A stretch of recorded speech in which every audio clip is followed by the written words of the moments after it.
Hey YouTube, welcome back to the channel. It's Jamar back from Vegas Scents, and in this video we're going to be doing a side-by-side comparison between Dolce & Gabbana's The One Luminous Night, and we're going to be comparing that to Fragrance World's The One and Only Moonlit Night.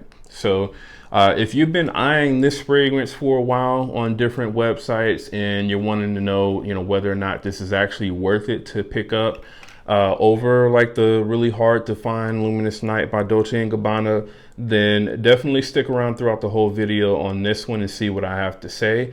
And for anyone that's brand new to my channel, do me a favor, go ahead and subscribe.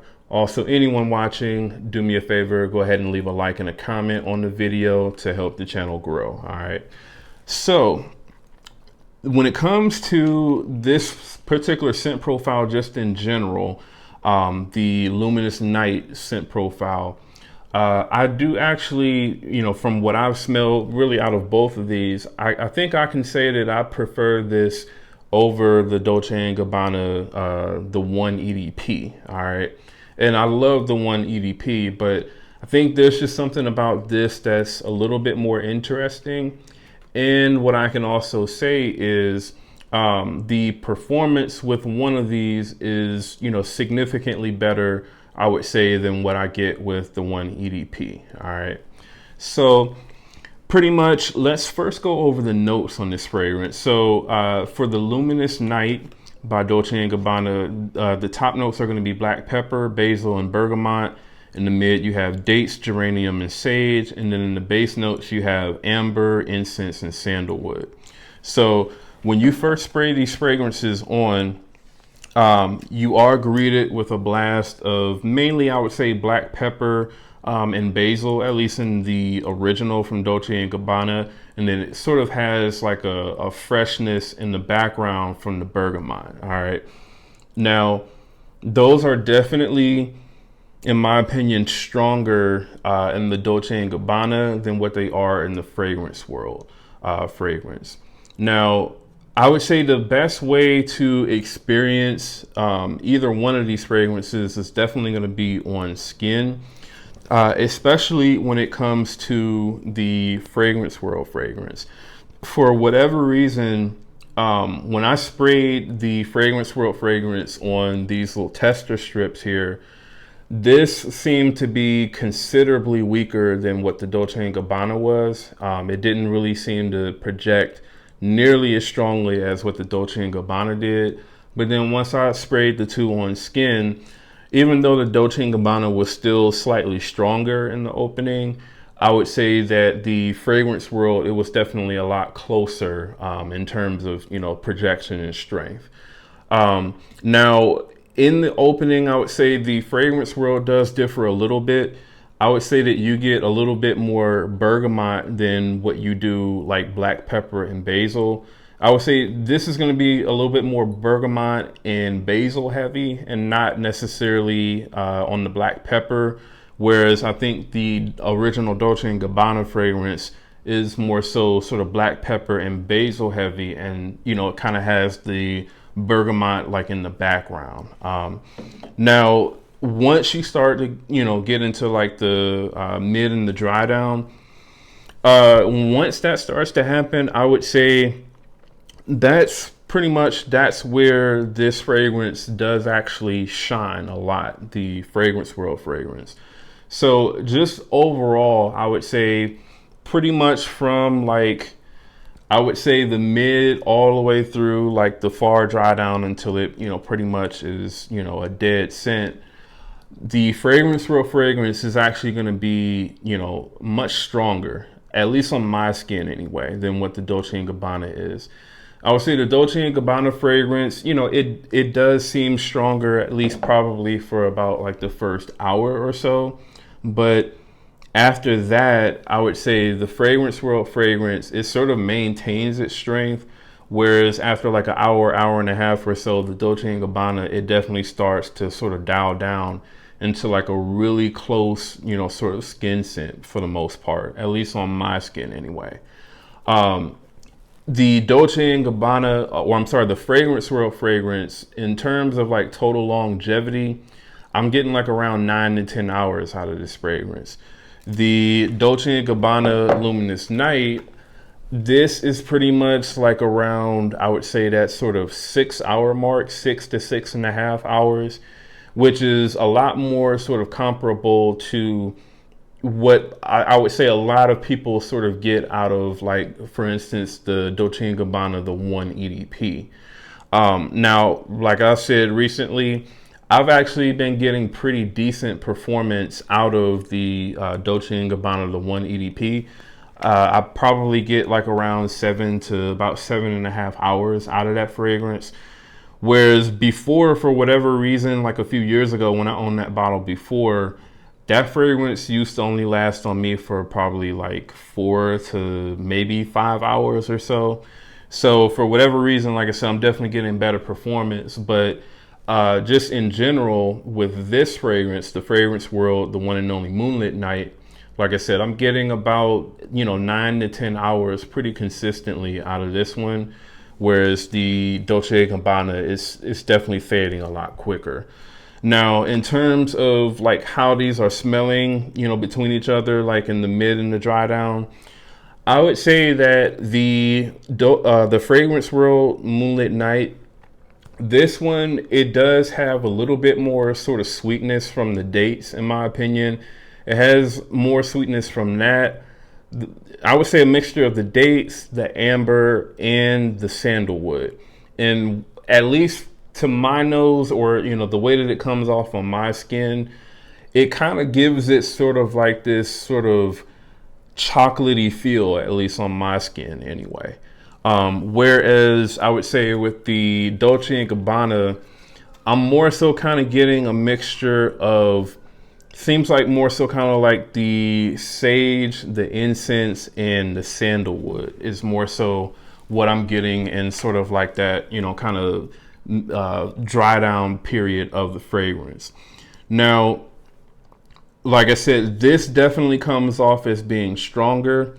I would say, in terms of percentage of closeness of each other, in the dry down, this is probably going to be about 85%, of Dolce & Gabbana's the one, Dolce & Gabbana, the One Luminous Night. I'll say it's going to be about 85% pretty much. And then in the opening, I would say it's about maybe 90% or so. Now, again, the performance on this is better. The projection, in terms of that, is better. The longevity is better. So at least for me, even though this isn't, necessarily exactly the same as what the Dolce & Gabbana is, I do think that it is a slight improvement. Just because it's about 85%, the Dolce & Gabbana in the dry down, it doesn't necessarily mean that this smells cheaper or anything like that, because it doesn't. It just, in my opinion, it emphasizes a few of the notes, in the dry down a little bit more than, what the Dolce & Gabbana does. All right.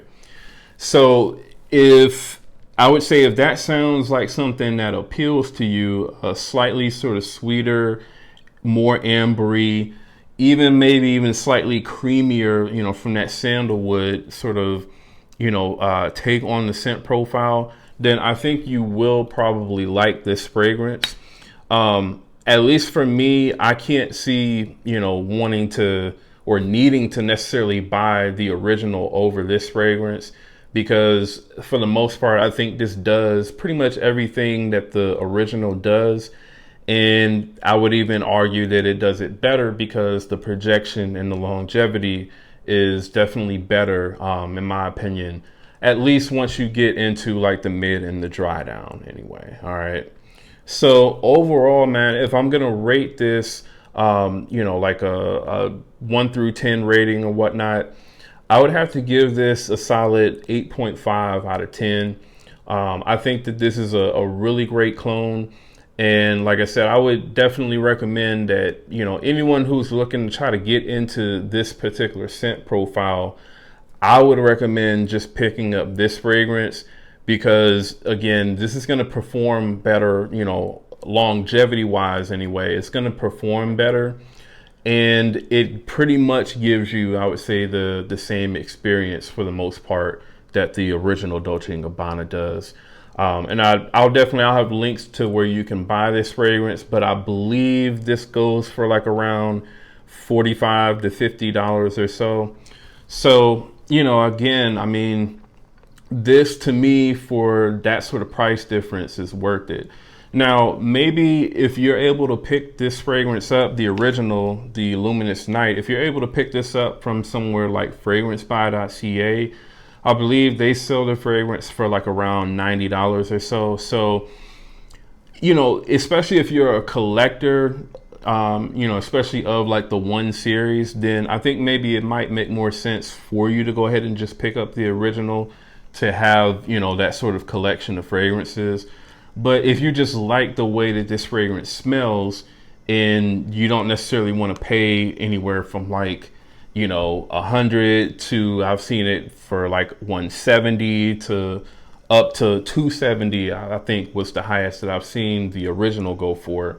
If you don't want to pay those types of prices, then I think that the Fragrance World fragrance, especially with it being a lot more readily available, is probably going to be the better choice. All right. So in terms of when I would recommend that you wear this fragrance, I would say pretty much at night, obviously, as the name implies, moonlit night, luminous night. This is definitely, I would say, a night fragrance. I would say pretty much any time that you would probably wear Dolce & Gabbana's The One EDP, those would be the same occasions that you would wear this fragrance, except this, I would say, would also be, because I don't necessarily consider the One EDP to be like a sort of, you know, dress up sort of fragrance necessarily, where you're wearing it to more sort of upscale events.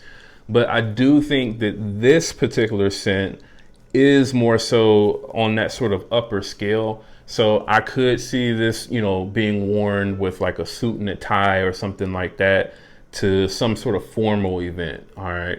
So pretty much formal events, dates, you know, just maybe even casual nighttime, you know, sort of situations. I think this would fly in all of those situations. And definitely I would say this is going to be more so for the cooler weather. So like if you wanted to wear it in summer, definitely I would say try to reach for it in, you know, cooler summer nights. But absolutely I would say spring nights, fall nights, and winter nights for sure. All right. So let me know what you all think about the One and Only Moonlit Night by Fragrance World. Have you smelled this fragrance? Also, have you smelled the original from Dolce & Gabbana? Do you like this scent profile in general? Do you love it? Do you hate it? Let me know in the comments. Also, let me know what you all think of my assessment of this fragrance in terms of how close it is to the original. All right. So let me know in the comments. Once again, if you're brand new to the channel, do me a favor, go ahead and subscribe. Also, if you shop at either Bandier Fragrance, Oud Store, or TripleTraders.com, be sure to use my discount code VegasScents10, and that'll get you an extra 10% off of your purchase.